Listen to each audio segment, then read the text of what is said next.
Sweet Pound Grader.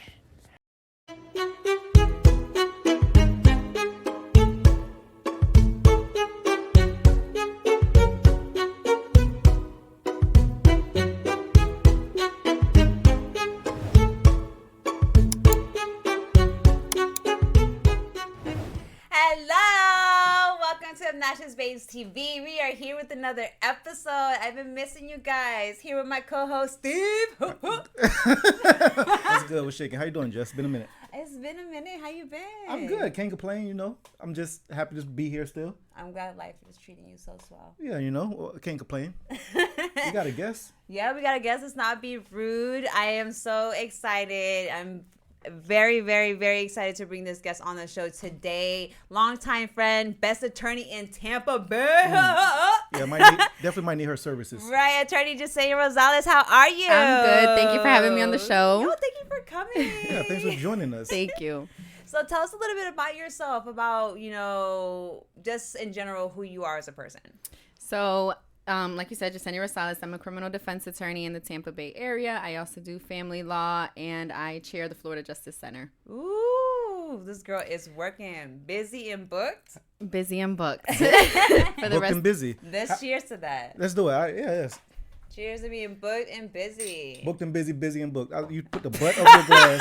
You put the butt of a glass in my shot glass. I'm still going to sip the. He likes it dirty. I'm still going to sip the joint though. Cheers. Cheers, all that. Oh God. Yeah, get You need to yourself taste together. Down the wrong throat. It's okay. I mean, how many throats you got? It went down the wrong one? All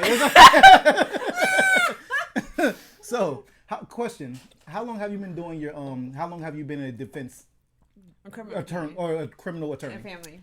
2017. Since 2017, criminal, and 2018 for both criminal and family. Okay. 2017, I went solo. 2018, I incorporated and opened up the law office of Jessenia Rosales to do both. Is that a reason? Like, what got you into that? Like, did you grow up wanting to like defend the public? No, they both. This is a funny question. They both chose me. Wasn't in the plan. I actually wanted to work for the government and be police officer, detective. You have to be I don't know about now, but before you had to be a officer for 2 years before you can be detective, and then I was going to be a prosecutor. So never in the plan was criminal defense or family law. They kind of just chose me and grew on me. Do you have a preference of like which one you like to do more? To my clients, do not get offended, but criminal clients are a lot more easygoing than family law clients. Family law clients are very needy. Mm-hmm. Can get a little spicy. I would say I prefer criminal. She likes the challenge. She just doesn't like the spicy. Yeah. I guess I could get a little messy with the other families and things of that nature. Right. Yeah. It can get a little bit, You're dealing with kinda children. dangerous. And Have you ever been like threatened, like or anything like that?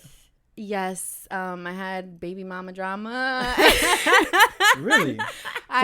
From defending the male, I'm assuming. Yes, she actually had one of my clients was shot in a barbershop while getting a haircut. Whoa. And After then you defended him or before? during my defense. And that's one case, and I've been threatened, yes, a few times. What goes through your mind when you read or verbally get threatened from people?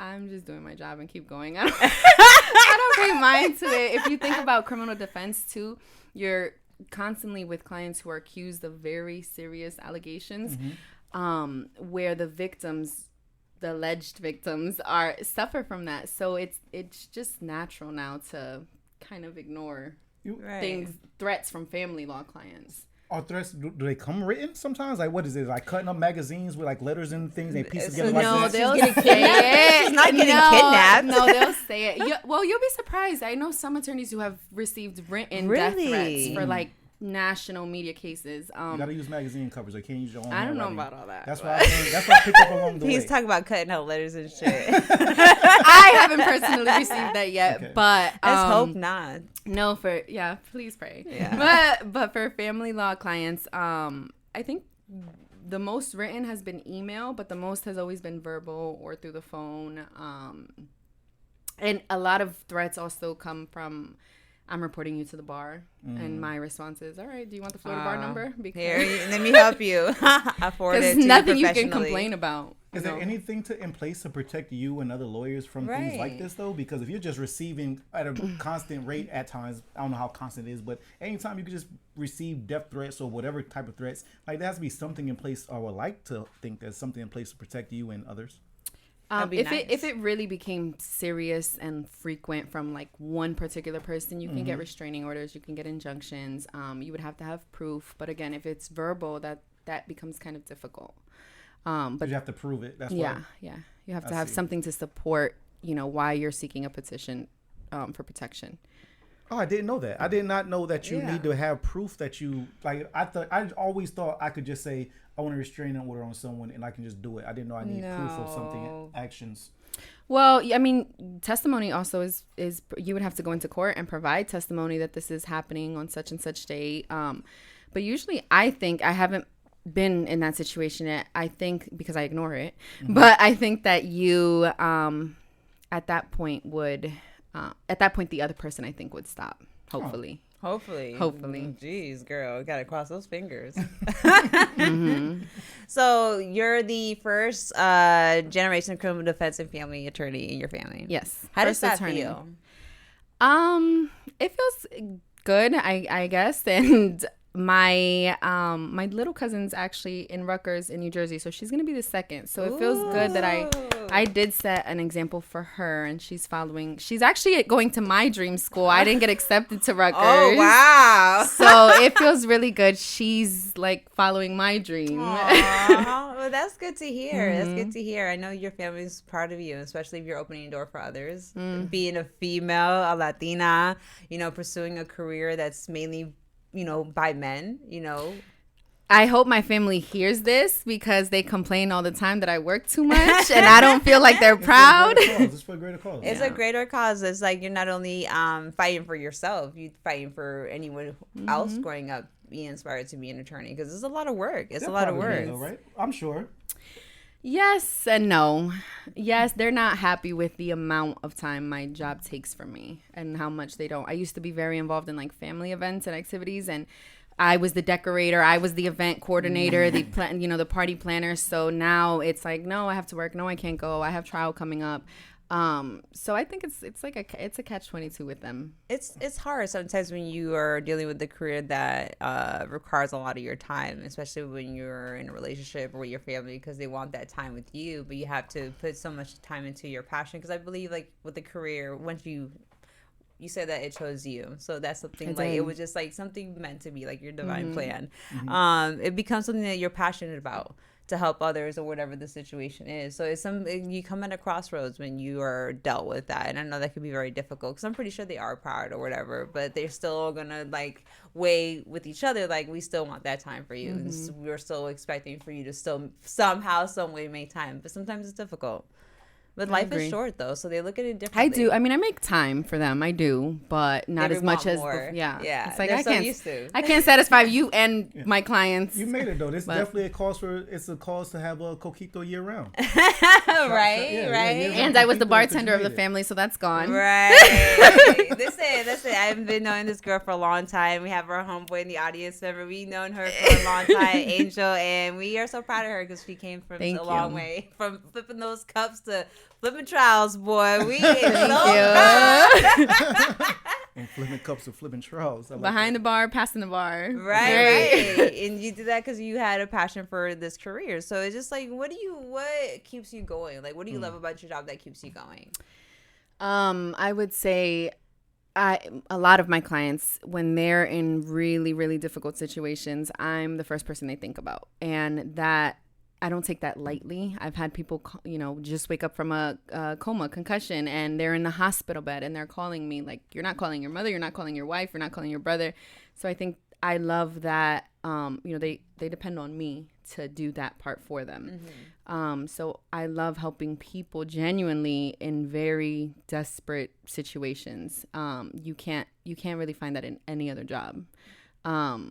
So I would say that's what I love about my job. Yeah, I just seen the other day you post for the Black Lives Matter case that you and the group of women helped this family out, and it really touched my heart reading it because people really be real good. People be stuck in real bad situations, and they need people like you to help them out because without someone with the knowledge to help them out, they can get stuck in a situation that they can't get out of, and it's permanent. Especially everyone's awake. We know what's going on in this world with the system and how it's set up for certain people for failure. So it makes it difficult. It makes it difficult, and it's good to see that you able to make a big impact in someone else's life to help them get them out of the situation when it could have been super left. So that rewarding. It is rewarding, and you're going to open up a can of worms with that case. But it is. So that case alone had 4 co-defendants. And what you saw was the remainder of just 2. So that gives you an idea that 2 already pled before we even got on the case. And it's not fair. So now I know that the other guilty. They already pled guilty. Yeah, they pled. I mean, they had different representation. One didn't, but yes, they pled to different offers. But it goes to show that if you don't have someone supporting you, backing you all the way, that you would find yourself in that same situation and you would just plead guilty because you want it done and over with. The other 2 that remained had defense attorneys who, if you give us the green light, we're going to trial. Right. But it's a lot for you to go through when you're going through trial. What are some suggestions that you can provide the public, especially that comment you made, getting yourself a good attorney is I consider looking for a relationship, how people are looking for their boyfriend. This is the requirements. You know what I'm saying? These are the requirements. That's how I look at it as an attorney. This is a relationship. My life is on the line. It is. So what do you suggest to someone for looking good lawyer? Because I agree, it had to be somewhere down the line that they didn't feel comfortable that they had to, for some reason, I don't know the situation or the details of the case, but somewhere down the line they had a chance and the attorney guide them the other way. So what would you suggest for people who are looking for an attorney, no matter what they're going through, of how can one find a good representation for he or she to represent them in their case? I like that question. So I think it depends on what you're looking for, if it's family or criminal. I know that a lot of people go online, look at reviews. I would suggest, I have really good reviews, right? But let's say somebody is upset with me. They could very easily write a bad review.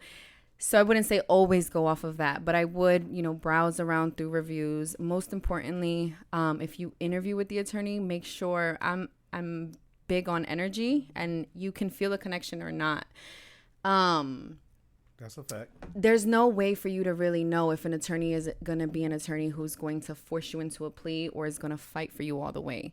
So it's very difficult, that's in criminal. It's very difficult to really get that from a first interview or a consult.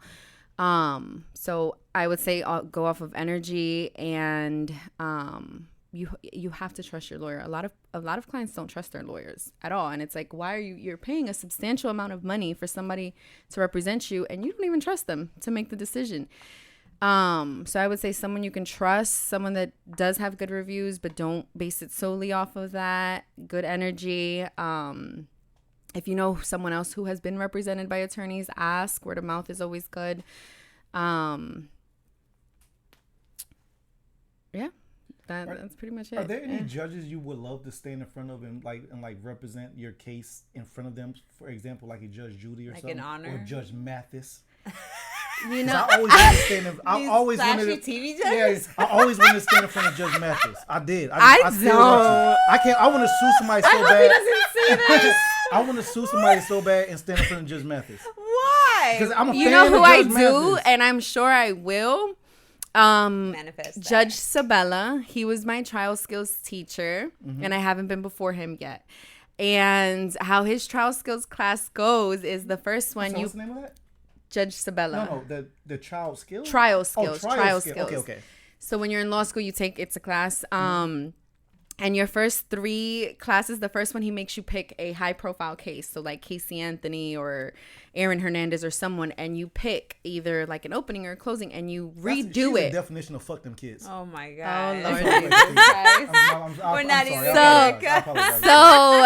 So when you pick it and you have to deliver the opening or the closing in class, it's supposed to be a little easier because it's already done for you and you're just mimicking. It was not easy for me the first time. I was a nervous wreck. I was just a nervous wreck to do it in front of my peers, right? Mm-hmm. But throughout, I did it the first time, the second time, the third time in front of him, I still have my trial notebook where I have his notes. And I feel like I became excellent at presentation from his class. So I think it would be neat for him to see it in an actual trial, like live. Like so the growth. I see it. He's gonna, yeah. Did OJ do it? Oh, Lord. I don't know. I'm just asking. I don't know either. I don't know either. I mean, from what you do know. I don't know. I have no comment. No comment. You can't trick an attorney. They run that game. You can't trap them motherfuckers. They trap you. Shit. I mean, a jury didn't, Yeah, as far as that, listen, the glove didn't fit. You must So have you quit. must have quit. All right. I wanted to backtrack though a little bit. You made a comment that people don't trust their attorneys. Why do you think that? Automatically off the bat that they don't trust their attorneys? I mean, attorneys have this bad, I don't know if it's a preconceived but they thing still that they're come to sneaky. you for help. Exactly my point. And you're still, and I feel like I've been able to be successful because I'm relatable. I'm younger, but it is also a challenge. But to my clients who hire me, I'm relatable. I've been through some of the things you've been through, or my family members have, or my close friends have. So I can actually relate and they trust me.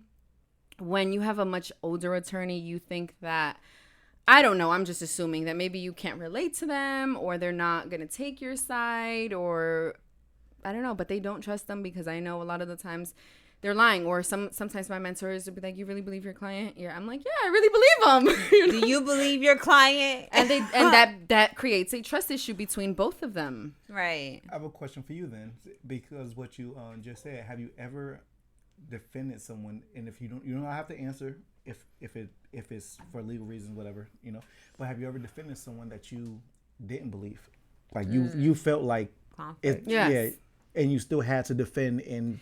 Okay, so now I do, so that everyone's clear. Before, I used to not take domestic violence cases, domestic battery. I felt very strongly about it. And I had a friend of mine, a good friend of mine, come. He was accused of a battery. Mm-hmm. And I believed him that he didn't do it. He was accused of punching his girlfriend, baby mama, whoever, in the face. And I said, you know how I feel about this. I'm not going to represent you if I find out that this is true. It's not true. She's lying. She's making it up. So naturally, I'm forced to believe that my friend is telling me the truth. Mm-hmm. And I'm like, okay, where did it happen? Told me the location. I said, listen, if I get these videos, right, from the restaurant, I have a duty to disclose it to the state. However, there's a way around it. You can hire a private investigator, this and that. And I explained the way around it so that I don't have a duty. It's like going down here right here. And he said, okay, so if you hire the private investigator and then technically you don't discover it, then you don't have a duty? I said, yeah. All right, then do that. So I'm like, really? You just told me you didn't do it. Oh my God. That, I was already forced, though, to, represent him at that time. I already filed. I'm already on the case. It's already separate. It's too short for me to withdraw. You have to get approval to be withdrawn. So that's been a case that I originally believed him. Then I knew he was guilty by his answer, but I still went forward on it. And I think they're together right now. So. Oh my God. But I think that was a one-time thing. I'm hoping. But I hope So in too. a sense, you kind of Cupid. Cupid? I fixed their relationship. Yeah, in a sense, like you still get a hand clap for that. I guess. Make sure she's invited to the wedding, y'all. Okay, she need to be right there. So front I have, center. and to answer it a little bit more seriously, sometimes it's not whether they're guilty or not. That's not my job. It's whether the state can prove their case or not, and it comes down to constitutional rights and all of that. So sometimes it doesn't matter if I know my client did it or not. What is the greatest challenges you have with your job when it comes to different type of cases? Like, have you ever ran into like a moment that you didn't know how you were going to get past this, but was able to for you and your client?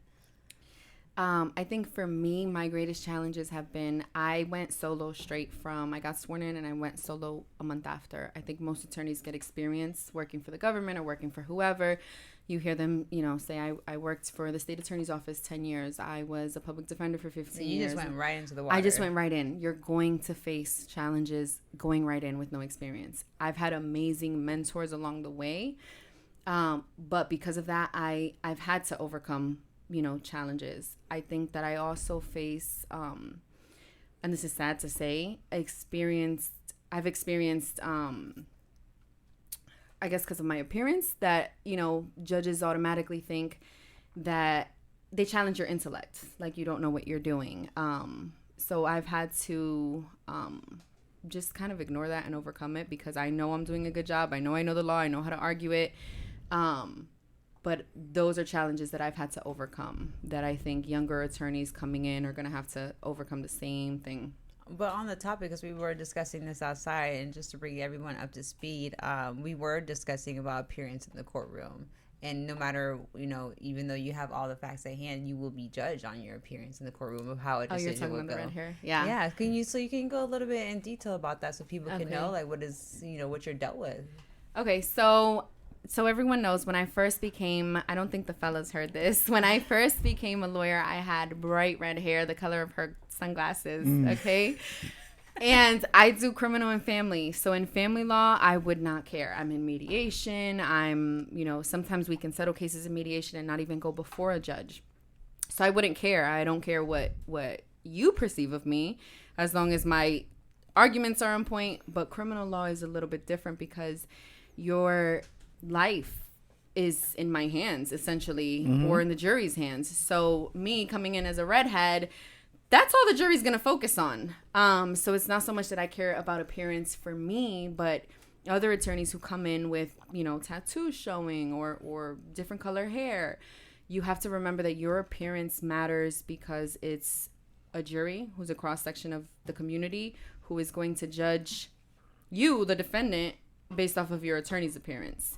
So I think that's what we were talking about, right? That Sometimes you do have to be cognizant of when that. you're dealt with. You do have to be cognizant of that how you appear in front of a jury really affects someone else's life. So that's why I toned it down because I've been in trial. I've had to take my nails off, He's over here with bright red hair in the courtroom of Sarah Ross. Hey, you guys. That's going to be the case. Yeah.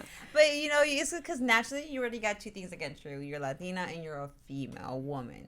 So you have to work 3 times as hard just to earn respect in your position. So on top of that, they're automatically judging you based on society because automatically red hair and tattoos, they're going to think she's for the streets. And she's for the streets. And she's over here helping her counterparts off the streets. You know what I'm saying? And instead of overlooking that, it is sad that we still live in a society that we're dealt with that. But, to play the game, you have to play at their game and beat them at their own game because you know what? You had an easier path to get here, and I came out with it was like a setup to failure, and you came out with a wolf on your fucking back and say that I'm fucking here and you were gonna respect me. That's a fact. And that's a fact. And not everyone can do that. That's another fact. Not everyone can do it. You're definitely strong for that. You said something earlier that kind of led into another question. How important is it to know your constitutional rights? Extremely important. And I will tell you sometimes, you don't have to know every single one of your rights because it's hard. That's what you go to law school for. Wait a second. Let me pull out my book. And in my recent trial, actually, the case that we brought up, the judge actually made a comment that he's not trying to make this trial all about a First Amendment and law class, jury selection. But it's good to know the basics. So sometimes you may not even need an attorney had you known some of your rights, such as Fourth Amendment rights, to unlawful searches and seizures. You will know what you can consent to. Your First Amendment rights. Protests were heavy. You know it. All over social media. They were heavy throughout the summer of 2020. had you known your First Amendment rights, you would know, where you can protest, what your rights are, what you can say, what's protected speech. An officer stop you, you can say it, you can assert your rights. They may look at you like, oh, this person knows their right, and leave you alone. First Amendment right, Second Amendment right, right to bear arms, Fourth Amendment, Fifth Amendment, right to remain silent. So as long as you know the basics on what you can search, what you're consenting to, the right not to consent, the right to remain silent, the right to exercise your First Amendment, the basics, you may not need an attorney to get you out of that. And now you're paying thousands of dollars that you could have saved had you known the basics. Do you have a favorite amendment right? A constitutional right? A lot of them intertwine. So ironically, the same case intertwined a lot of them because it stems from they were protesting unpeacefully or violently, which was bullshit. I will say publicly. They were within their First Amendment right.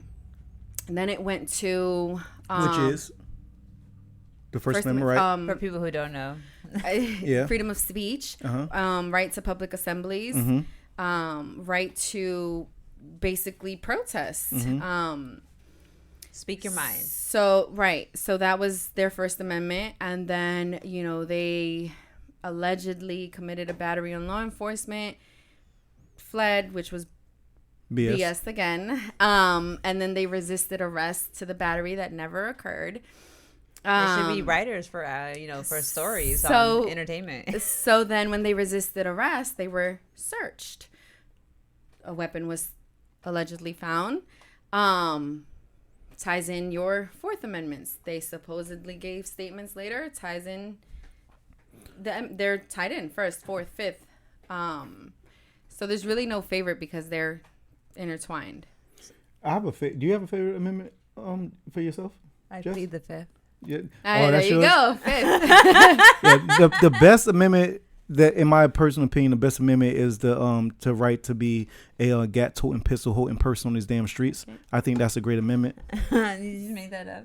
No, that's amendment. It's the In right his to bear own arms. words. It's the right to bear arms. Second. Right to bear arms. Yeah, Okay. I like that you can be that person on these damn streets. Like, I thought that was amazing. I'm glad that was written in the Constitution. What are your thoughts about, because I like to get a little bit more educated on this, we're on the topic of, your rights or whatever. So we get pulled over, right, and we don't feel safe because, we know what's going on in the world, no matter what, who you're dealing with or what shade you are. So a lot of people record their interaction with the officers. What is someone's right? Because you hear a lot in the background for them to be like, turn off your camera, you don't have the right to record. But do we, as citizens, have the right to record when we're in that position and we don't feel like we're safe? I would say if you don't feel safe, record. I'm gonna, and I'm not like most attorneys, but I would say that you should record. Are you in your right to do so? I would say first, what are you being pulled over for? Are you under arrest or not? What are you being charged with? So I think it depends on the context of the stop. Okay. So when we get pulled over, it's good for us to remain silent, but it's good for us to also ask questions. And you also should know that you're, yes. I'm sorry, finish. Go ahead. No, I was finished. Yes. You get where I'm going. That, and you should let the person know that they are being recorded. So if the officer is seeing that that he's being recorded, he technically has knowledge of it. So if he says don't record me, then what? Then you run into an issue. Oh. Then you would ask, what am I being stopped for? Yeah, I don't know. Yeah, the law's always tricky. It's the very law's tricky. always tricky. It's like, you don't know what's the right thing to do. And you have to understand that when you're involved in these situations, that your adrenaline is on high. So you're not even thinking how we're thinking with common sense of how to move forward. We're thinking like, oh, shit, what do I do? You have to remember, though, people don't realize that when they're stopping you, at least here, they should have their body cams on. So they're recording you anyways. How do we know if they have their body cams on? And that's a good point that you bring up. What is the difference? So what is the difference of them having a body cam on and recording you and you having a camera on and recording them? And they're not asking us that. They're not telling us we're being recorded, but the body cam is on there. So I'm supposed to assume that's not decoration.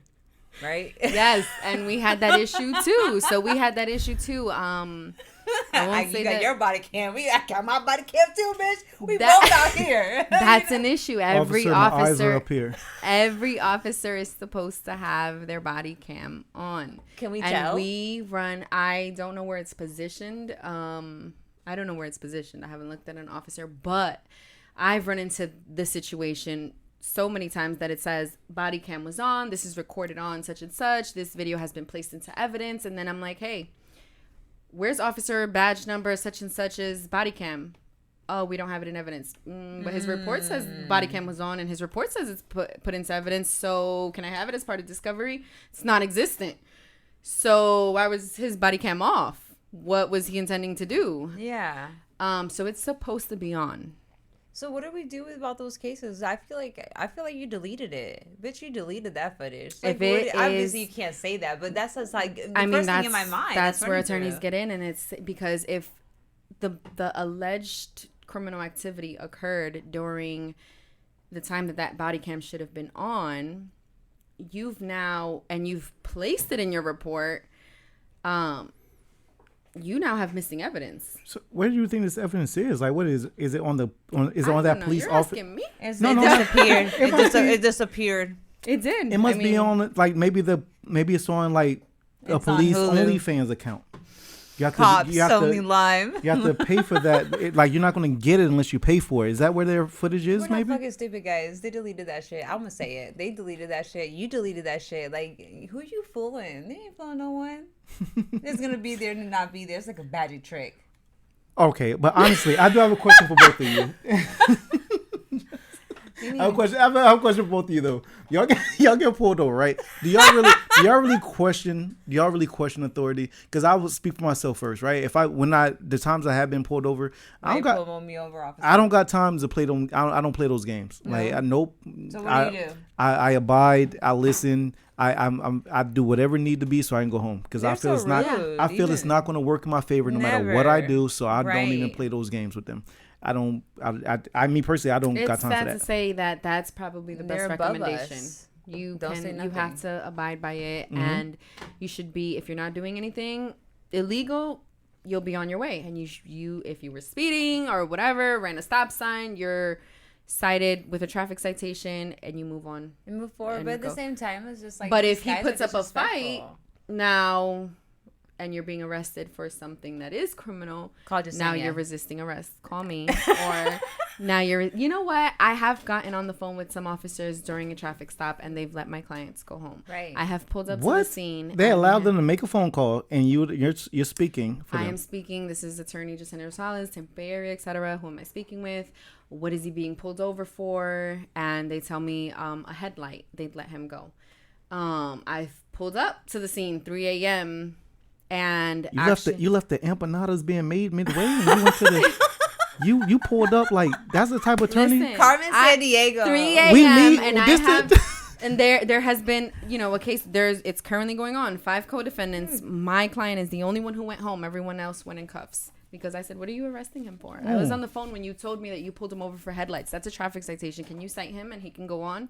And sure enough, the other ones went to jail. I don't know for what. I don't defend them, but my client didn't go to jail. Shows how important to have an attorney on your hotline is very important. I was very upset that it was 3 a.m, but I was happy at the outcome. So nah, you definitely because knowledge is power. Because you having that knowledge is no reason why we should be here. You're having a party off of State Road 54. So there you go, back to your constitutional rights. If you know what am I being pulled over for, this should result in a traffic citation, and you're on your way versus having to call someone. Not to mention he just left my office, so I know he wasn't doing anything. He just left my office. I'm like, he's not doing anything. He was going home. He just left me. Right. But to someone who's not represented, to know that they should be on their way. So right to bear arms, right? You get pulled over. You have a gun in the car. No, that's a little different. You tell them automatically? No, no. Okay. I'm if glad you have you a said license. that. No, I'm glad you said that. You get pulled over. Do not say anything. Back to square one. Real quick, just you have a right to remain silent. In my language, shut the fuck up. Yes. that client, real quick, and then we jump right back in. I'm just just curious. That client that you was able to get off with the headlight, was he white or black? Just curious. Lord. They were all Hispanic. All of them. Oh wow, look at that. A whole just mariachi band just in there, just walling, just like they all was in there just doing their thing. Okay, and let me tell you, What happened? right away they get stopped, they start yapping. Oh, okay. So that's probably why they were arrested, really. Okay.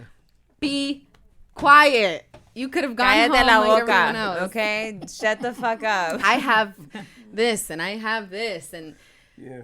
under here and in here. Why are you saying this? Yeah. Right. Usually I abide too, 100% of the time, but I'm not going to say here. None of my interactions from law enforcement from day one has been peachy. They always been automatically very disrespectful, whether if I was getting pulled over because I was speeding or it's because of a car accident and someone else hit me. It was always been a negative altercation because I feel like because they have the uniform on that they're able to talk to you some type of way.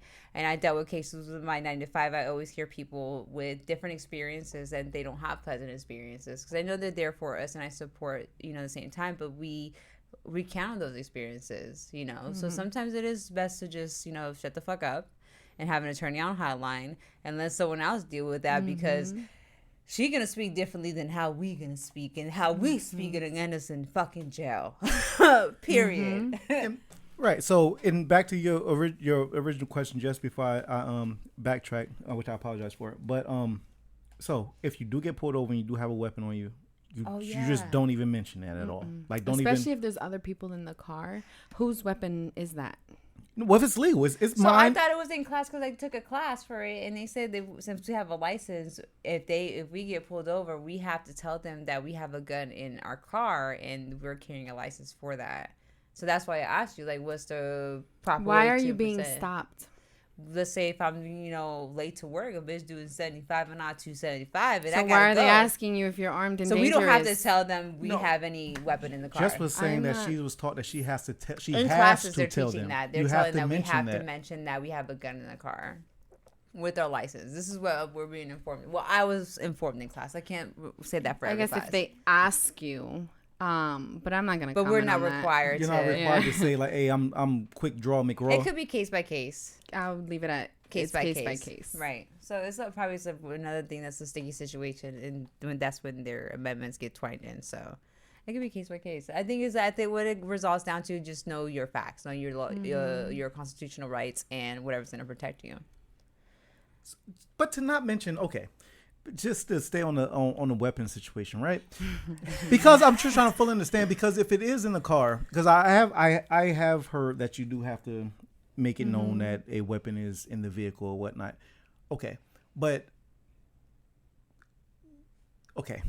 I guess my question is, if you can even answer it, at what point do you feel you have to mention it then? If only you're asked only, because what if you get for whatever reason, what if they see it off to the side and now it becomes a deeper issue? But it's supposed to be a certain place. It can't be laying around. So if you've taken the class on how to carry a concealed firearm and you're licensed to carry it, you should know where it's supposed to be concealed properly, legally. So it can't just be out in the open. You gotta keep it concealed. like the hot Cheeto bag. So they wouldn't be able to see it. Right. I see. So it goes back to, what are you being stopped for? Because I was swerving. Because you were swerving with the fucking No, I'm gun. just trying to think like maybe they were swerving. Right to bear arms. So you were swerving. So Because were you they under the dodged influence? they dodged a pothole. Dodging pothole. Yeah, and that the police actually hit it in his car coming hit leaving a it. little bit. So he He should have swerved too. He didn't. He's mad at you now? Yeah, exactly. Like, hey, pull over. I got to talk to you now. Get out of here, guy. He should have hit that part. Get out of here. Listen. This. I want to save some time. If you don't have no more about the criminal, I do want to get a little bit of information on the family law too. Oh yeah. To see what information we can get from that. So, you also deal with families, not your favorite, but what things that you have dealt with that makes it a little bit more, I want to say difficult, I don't want to use that word, but it makes it a little bit more tough to maneuver around these cases when it comes to family law? What can you tell us about your experience, what's very important, etc.? So with family law, they're very different standards. Obviously, criminals, the state has to prove their case beyond a reasonable doubt. Family's a completely different standard, and it comes down to, it doesn't matter who you represent. It comes down to what's the child's best interest. What's the best interest of the child or the children? So that becomes very difficult to maneuver. Let's just say you have a situation where both parents are unfit. Then what is the best interest of the children? So it's kind of a balancing and weighing of the factors type of situation. And that can become difficult to weigh out who's the better parent. You know, ethically, your duty is the children. While still maintaining your role as an advocate for your client. Word on the street is that Florida is more for women than men. Is that true? That's not true. That's not true at all. So I would say that Florida favors joint custody, which is 50-50. And even for divorce, that's if you're not married, that's paternity cases. And then even for, it's called dissolution of marriages, it's a divorce. So even for divorce, Florida's equitable distribution, which means 50-50, split down the middle, unless you can prove otherwise as to why you deserve more than the other person. Title doesn't matter. Some people think, well, this is in my name. It doesn't matter in Florida. It's 50-50. I don't think it favors. In fact, my most recent cases have not favored mom. It Why has is not. that? Has not. Okay. Different situations. So it depends. I've had a paternity case that did not favor mom. And I've had a divorce case that did not favor mom. The divorce one was substance abuse related. It came down to what was the best interest of the children. And the paternity one, honestly, I don't know why they found for father, but they favored father. Father didn't see the child in a very long time, and they just favored The children. the child in the paternity case. And they just favored dad because they wanted dad to be a part of the child's life, regardless of mom being the primary caretaker since birth. That goes to show that Florida favored 50-50 and that father should be involved. And That's good to know, though, because a lot of people think otherwise. You know, a lot of people feel like women are favored more than men in those situations, and men lose a lot. Nah, I can't speak for all men, but the good ones out there that really want to be a part of their children's life and not doing things out of spite. So it's good to know, like, you informing us that it's equal all around the board. It's just case by case scenario and how you represent yourself in that case. At the end of the day, I feel like it always goes down to one common denominator. It's never a win-win situation. The kids are always losing no matter what, because these are both of their parents that are battling. Whether it's custody, financial situations, they're witnessing all this and they're seeing all this, and it just breaks my heart. I know it's probably hard for you as an attorney just to sit there and witness this, but I'm a true believer in generational trauma. So it's like witnessing that, me also being a child when my parents were always in court battling, it caused effect on me. Like, I have trouble with my relationships now because of it. So it just hurts me to see children going on this ongoing cycle of seeing it, because I really hope parents out there really look at their children when they're going through this. And I know you're probably battling, but look at them and what's best for them. Maybe it is best for dad to have full custody, and it hurts as a mom. I will be so hurt, but maybe that's the best decision for them. And that's where someone needs to become unselfish. Let's reflect and look at it from the outside, what is best for the children. So I know as an attorney, you have to put your heart, with the shield on. And as an attorney, I sometimes tell my clients, when they're saying, but I'm so mad at her and she doesn't deserve XYZ. And I'm like, does your child deserve it? Because I don't care what she deserves. Exactly. And he's, I've had my client like, wait a minute, who do you represent? And I'm like, listen, do you love your child? And then they get the picture, because I'm like, this is what the judge is going to look at. And parents, when you're so caught up, it takes a third person to tell you that, and they'll appreciate it later, because you're so stuck in the, why am I divorcing, or she cheated on me, or I don't care about none of it. So sometimes you need that third person to say, listen, you're pulling your child out of this school for what reason? Right. Give me a good reason and I'm with you. Right. But you're not giving me a good reason. So it is important for people for parents to realize that they need to co-parent for their children. And I will say, people in Florida, male or female, don't realize it. They don't see the damage that your child wants to see dad. Your child wants to see little sister. Oh, well, she got pregnant while we were still married. I don't care. Your child doesn't care about that either. Don't care. Your child doesn't even know. Yeah. I hope they don't know. You know how people are, they get a little spicy. That's a fact. They pass down information to children. Yeah, it could happen. A question though. God forbid you're ever in a situation to where you may need an attorney yourself. Do you represent Good yourself question. That's the number one rule. You can't hire yourself? No. Oh. No, you can't. I mean, you Or- can go pro se. Go ahead, Yeah. finish. do you represent yourself, or do you hire an attorney for you? So, they always say that that's a fool is an attorney who represents themselves, that they should hire, because you need to separate emotions and you need to separate, and that they, people have said they don't believe that an attorney representing themselves can do that.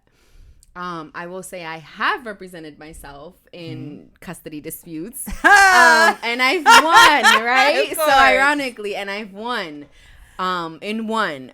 But let's flip it to criminal.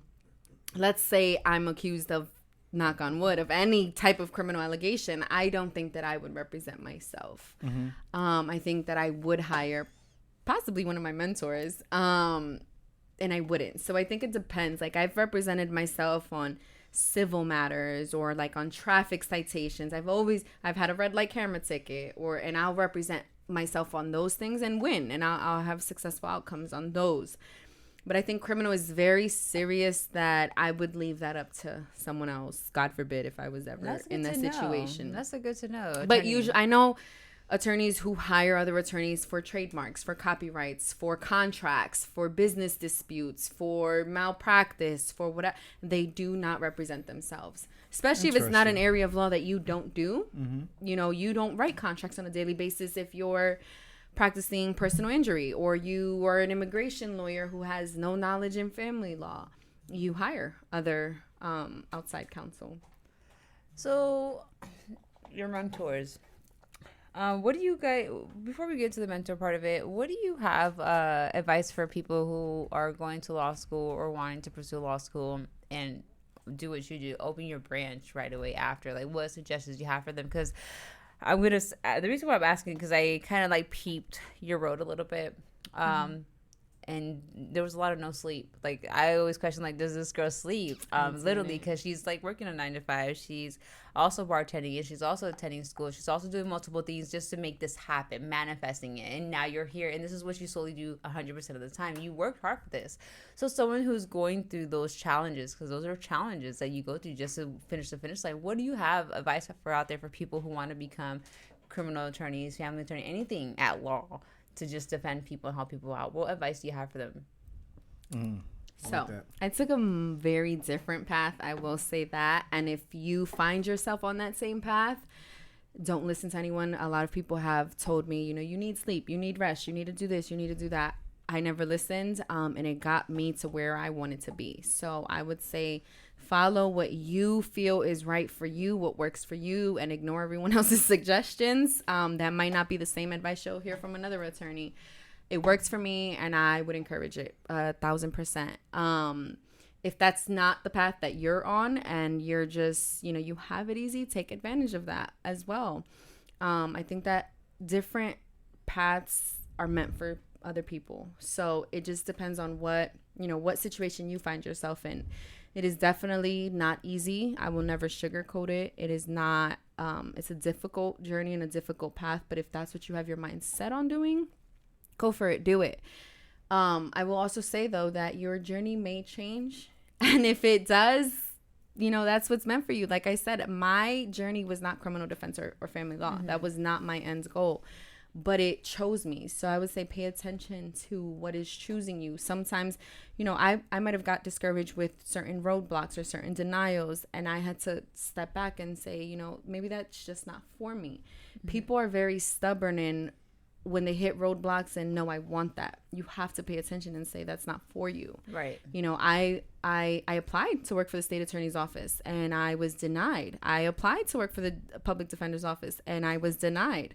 And I was heartbroken, like, Mom, I didn't get this job. I wanted to, and then I realized, like, it wasn't meant for me. It just wasn't. And people that are on that journey, don't take that to heart. and keep going. Right, That's it. right. The no sleep. I don't know if it's bad advice or not. If that's what it takes, that's what it takes. I don't know. I just feel like that's, anything that you're pursuing with long-term investment, whether it's being a lawyer or, whatever you're studying, being a doctor, or I can throw acting in there sometimes too, because sometimes I feel like I don't have any sleep. It's you have to realize you're investing in your own business, your walking business, and this is something you have to do. You have to be passionate about what you're investing in. Just like if you invest in the stock market, you are walking stock market. If this is what you really want, all balls to the wall. Otherwise, just get the fuck out my way. Right. And that's And just you how have I feel. to. Other people who are gonna tell you, you need rest. I'm grateful. You care about me. You care about my health. I appreciate it. But you're not in this journey with me. Right, You right. don't feel the passion I feel. And I think that sometimes you get tired of hearing that. And that's not what you need to hear right now. You Yeah. need somebody to say, you know what, go for it. And I'll be that number one Fuck person. it. Call me. You don't want no sleep, bitch. I'm all for it. 24 hours Red Bull. Let's go. Let's Yeah, go. and I'll that's buy it. you the fucking pack. Actually, let me go to the store for you. You know what You I'm know, saying? one of my mentors, it's funny, one of my mentors bought me for Christmas an entire thing from Costco of Red Bulls. And let me tell you, she does not encourage me drinking Red Bull, but she's like, She's you know so what? poor, you know what? You want to do it? Here you go. Right, right. Are there any laws, or at least, or one or two laws that you would change if you could? That's interesting. That's very interesting. Off the top of my head, any laws that I would change? Has it even crossed your mind It's to change never any crossed my laws? mind. Can attorneys do that? Like they can change Can they? laws? I don't know. No, I don't think. If you're into like legislation, that's what they do. They change the laws. I'm not really into, politics as much as I should be, or legislative writing, but I would say for the protesters, I think everyone should get them expunged off their record and they should have not been arrested. Right, right. They are all, so that is something that actually we will work on long term. I don't want to disclose too much. Right. But that's something that we will work on long term. There's different categories of expunging your record. One of them being administrative. You kind of have to have law enforcement on your side, which kind of don't right now, but long term, that might be something I want to change, that I have to talk to someone who's into that. Well, if someone wants to mentor with you, how can they do so if they're interested? I have internships all year long. It depends. Actually, law school students, at least where I graduated from in Cooley, have to do an internship. I don't know if that's still the process, but in order to graduate, you have to do an internship with an attorney who's been practicing for 3 years. And they can feel free to contact me, and I will gladly take them on an internship. That's how they learn. I also take internships through the Florida Justice Center. I also take internships through the state of Florida. So my internships are always open. Sometimes if I'm filled with too many interns, I'll probably cap it at like 3. Then they have to wait until that person's internship's done. But it's good to send me their stuff early on so that I have the next candidate. And what do you require for someone to be on your squad, or are you for them to be Again, I mentored? go off of energy and I Energy. go off of passion and I go off of interest. So it depends what their interest is. So I probably wouldn't consider, and don't, I may, but I probably wouldn't consider someone who has interest in, like, I don't know, personal injury right now and has no interest in criminal or family or social activism. Wouldn't consider them right now. Later on, I'm going to add PI. So I may consider them then. So it just depends. But right now, I just go through the resume. I do an interview. I do require a cover letter expressing interest and why. Right now, I'm really involved in the community and like social activism stuff. So if they show an interest and passion in that, it requires a lot of work. So I need someone who's willing to do that work. Willing to put the work in. And if someone wants to hire you as an attorney, where can they find you? My website. My website has consultations, booking links, Instagram has the link, or call my office. Drop them links. Esquire ESQ is the Instagram, and the website is www.JesseniaRosaleslaw.com. Boom. There it goes. So I guess if you ever feel like you're just a bill sitting on Capitol Hill, you might here we want to go. contact I'm just, you know. I be liking how you be putting stuff together and shit. Go ahead. No, sometimes you know, like they can contact you. You know, if you ever feel like just you're just the bill. You know, you need some advice or whatever the case is. So I will say I have changed. I will not give legal advice on Instagram anymore. Mm-hmm. It becomes too lengthy, back and forth. But you can schedule a consult. 813-842-1425. Yeah, you just said again. Schedule a consult. Last person. Yeah, go ahead. One more time. Get your, Sorry, get I your was Mike Jones laughing. on. Go ahead. 813-842-1425. Call, schedule an appointment. Or you finna get some crazy texts. There's 15-minute. I don't handle the initial consults, so I'm okay. We about to put her on the benches with the hotline and come pick her up. 15-minute is with my assistant. 30 minutes and 1 hour is with me. Those are paid consults, so I will not get crazy stuff. Okay. You, All right. you done paid for it. Don't be wasting her time now, okay? Please Just don't. contact her for serious inquiries only. You know, Thank you. she's super busy. She just came here on the show to provide knowledge. We thank you so much for that. For I definitely taking learned time some out of your things schedule. today. Yeah. This was dope. I definitely Dope. learned some Thank things. you. Yeah, I and appreciate I'm it. glad you took time out to provide the knowledge. I know you like to help people out, and this would definitely help them out. You know, especially if they need you. A good way to market yourself. Gonna You know put what you I'm on saying? speed dial Thank immediately. you. As soon as I get pulled over, I'm not even talking. I'm handing the phone. Absolutely. I'm sorry, Attorney Jessenia Rosales. I don't speak You know English. what? Backtracking. Have an attorney who will give you their cell phone number. Mm. My clients have my cell phone number to call That's me the at only 2, way that 3 she's in the there at morning. 3 in the morning having the Only party. way. Like, listen, it's an emergency. God damn it. I'm All telling right, you. I'm there. You have to look at them as relationships. You know what I'm saying? If we ain't vibing, we ain't going nowhere because you don't have my back. I got my back only. Facts. Anyways, again, thank you for coming on the show. Thank you for having me. Thank you for your energy. This was a dope Thank you, episode Steve. full Yes. of knowledge, Oh, thank you. information. Don't forget to follow my homegirl, Jessenia. And again, if you need her, hit up her receptionist and then go from there. You can follow me on Instagram I was gonna say at Jess from the Block, but that's my only at actor Jessica Lopes. Okay. And then you can follow my homeboy Steve at Steve Hush at Hush. Hush. I'm in the strip club now. Mondays are lit. You know what I'm saying? You know, I twerk a little bit. You know what I'm saying? I got that's on the God. side. You know what? I worked at Hush. Hey. The struggles of an attorney. You got to come back for another episode 18. on that, right? Yeah. Hey, ain't the first time someone stripped to pay bills. You know what I'm saying? You got to pay your I tuition. did not strip. I ain't say you. I say not you. Okay. Not you. All right. I'm talking Well, about I'm myself. about to strip talking about anyways. myself. I used to strip to pay my tuition. I okay. strip. Yeah, you know what I'm saying? I'm sweating my tits off, so I'm about to strip right now. I'm going to call it a night, guys. Until next time. Love you, babes.